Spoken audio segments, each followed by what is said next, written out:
Bismillahirrahmanirrahim. Assalamu alaikum. I'm homeopathic doctor Muhammad Ayub Alam. Today I'll talk to you about renal stone. So let's start. Renal stone, also known as kidney stone, is a hard deposit formed in the kidney or urinary tract due to the accumulation of salts and minerals.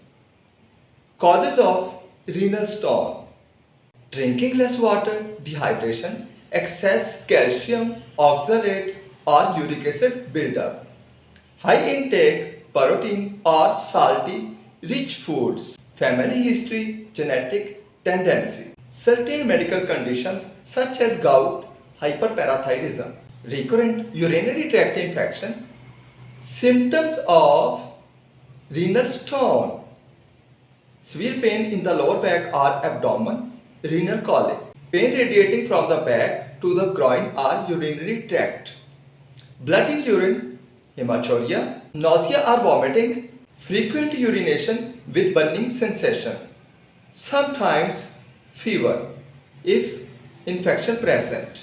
Types of renal stone: calcium stone, most common, uric acid stone, steroid stones, often due to the infection, cystine stones in hereditary conditions.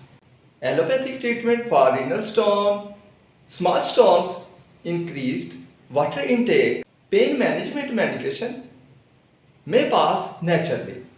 Large or recurrent stones, extracorporeal shock wave, lithotripsy, breaking stones with shock wave. Homeopathic treatment for renal stone: lycopodium, Berberis vulgaris, Calculi, Naxumica, Sarcanda, hydrangea, and colocynth. Thanks for watching.